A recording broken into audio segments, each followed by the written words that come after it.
Chers étudiantes, chers étudiants, voici la dernière semaine de vos cours. Alors, j'espère que vous allez bien, que vous respectez les règles de confinement. Donc, je prends la parole aujourd'hui pour vous souhaiter tout le succès que vous désirez dans votre carrière, dans votre vie personnelle, dans votre vie professionnelle. C'est un plaisir pour moi de vous côtoyer durant ce semestre en personne et dans l'univers virtuel. J'espère que vous avez appris un petit peu concernant les règles de grammaire, concernant la rédaction, concernant les réseaux sociaux. Alors, ça a été mon apport pour vous dans votre future carrière. N'hésitez pas, si dans le futur vous avez besoin de moi, de communiquer pour que des références pour vous appuyer dans un projet. On va toujours me faire plaisir d'être là pour vous du mieux que je peux. Alors, pour terminer, vous savez comment je suis passionnée par les mots des autres, par les citations. Je vais en présenter pour certains durant un an, pour d'autres durant un semestre. Alors, pour terminer, je vais vous présenter la dernière lettre de Steve Jobs à l'humanité. Cette dernière très profonde et très sentie. C'est les paroles de quelqu'un qui est en phase terminale de cancer. Alors, ça fait réfléchir parce que Steve Jobs a été celui qui a marqué sans aucun doute notre monde moderne avec tout son esprit, toute son imagination. Alors, qu'est-ce que ça prend pour réussir dans la vie? C'est un petit peu ça qu'on peut se poser comme question à la suite de la lecture de cette lettre-là. Donc, je me permets de la lire, je lis sur ma tablette. Alors, je vous fais la lecture de cette dernière.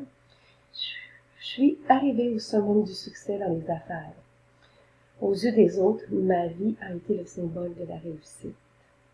Cependant, en dehors du travail, j'ai ressenti très peu de joie. Enfin, on va dire que ma richesse est simplement un fait auquel je me suis habituée. En ce moment, allongée sur ce lit d'hôpital, me remémorant toute ma vie, je me rends compte que toutes les accolades et les richesses dont j'étais si fière sont devenues insignifiantes, maintenant que ma mort est imminente. Dans le noir, quand je regarde les lumières vertes, l'équipement pour la respiration artificielle et le bourdonnement de leurs sons mécaniques, je peux ressentir le souffle de la mort s'approcher de moi. Seulement maintenant, je comprends que, une fois que vous accumulerez suffisamment d'argent pour le reste de votre vie, vous devez poursuivre des objectifs qui ne sont pas liés à la richesse. Il doit y avoir quelque chose de plus important. Par exemple, des histoires d'amour, l'art des rêves de votre enfance. Arrêtez de courir après l'argent. Cela ne peut que vous transformer en un être tordu, tout comme moi. Dieu nous a fait un chemin. Nous pouvons sentir l'amour dans le cœur de chacun de nous. Et non pas dans des illusions construites par la gloire ou l'argent, comme je l'ai fait dans ma vie. Mais je ne peux pas les prendre avec moi.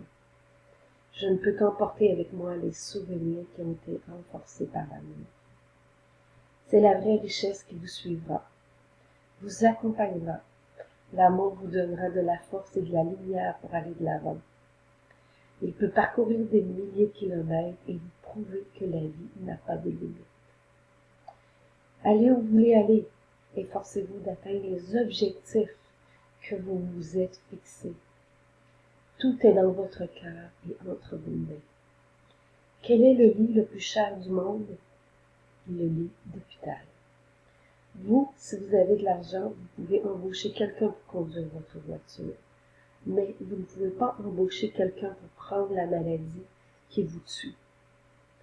Les éléments matériels perdus peuvent être retrouvés. Mais une chose que vous ne pourrez jamais retrouver lorsque vous la perdrez, c'est la vie. Quelle que soit l'étape où vous êtes en ce moment, à la fin, vous devrez faire face au jour où le rideau tombe. S'il vous plaît, préservez votre famille comme un trésor. Aimez votre mari, votre femme, aimez vos amis. Traitez tout le monde avec respect et restez rester amical avec vos voisins.